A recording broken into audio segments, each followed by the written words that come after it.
एक बार महाराज युधिष्ठिर ने श्री कृष्ण से पूछा, हे जनार्दन, कृपा करके आषाढ़ कृष्ण पक्ष की एकादशी का नाम, उसकी विधि और फल बताइए। भगवान श्री कृष्ण बोले, हे राजन, यह एकादशी योगिनी एकादशी के नाम से प्रसिद्ध है।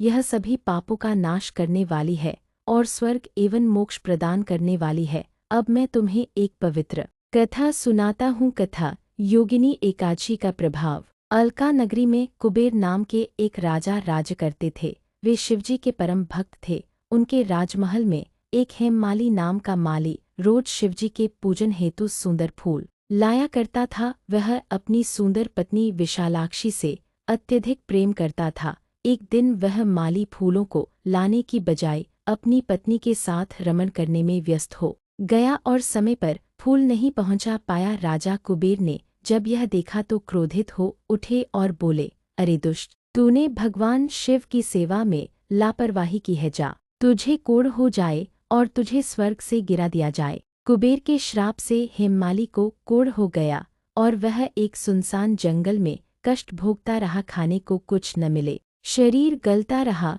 और जीवन अत्यंत दुख में हो गया। पुनरुद्धार योगिनी एकादशी का व्रत। कई वर्षों बाद वह हिमालय के पास मुनि मार्कंडेय के आश्रम पहुंचा। उसकी करुण दशा देखकर मुनि ने पूछा, हे वत्स, तू कौन है और ऐसा दुखी क्यों है? हेममाली ने सारा वृत्तांत सुनाया। तब मुनि ने कहा, हे पुत्र, तुमने शिव सेवा में लापरवाही की। यह तुम्हारा अपराध है, लेकिन इसका प्रायश्चित भी है। तुम आषाढ़ कृष्ण पक्ष की योगिनी एकादशी का व्रत करो। यह व्रत सब रोग, पाप और दोष नष्ट करने वाला है। हेममाली ने श्रद्धा से एकादशी व्रत किया और व्रत के प्रभाव से उसका कोढ़ दूर हो गया। उसका शरीर पुनः सुंदर और स्वस्थ बन गया। बाद में वह स्वर्ग को प्राप्त हुआ। श्री कृष्ण बोले, हे युधिष्ठिर, योगिनी एकादशी व्रत के प्रभाव से केवल शारीरिक रोग ही नहीं, पूर्व जन्मों के पाप भी नष्ट हो जाते हैं।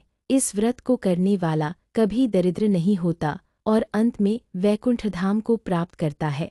व्रत विधि। दशमी रात्रि को सात्विक भोजन करें और काम, क्रोध, झूठ से दूर रहें। एकादशी को प्रातः स्नान करके व्रत का संकल्प ले। भगवान विष्णु का पूजन करें। तुलसी, पंचामृत व दीप अर्पित करें। दिन भर उपवास रखें, निर्जल या फलाहार व्रत। रात्रि को जागरण करें और भजन कीर्तन करें। द्वादशी को ब्राह्मणों को भोजन कराकर स्वयं व्रत पारण करें।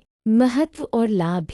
समस्त पापों का नाश होता है, स्वास्थ्य लाभ और मानसिक शांति, पूर्व जन्मों के कर्मों से मुक्ति, विष्णु कृपा से मोक्ष की प्राप्ति।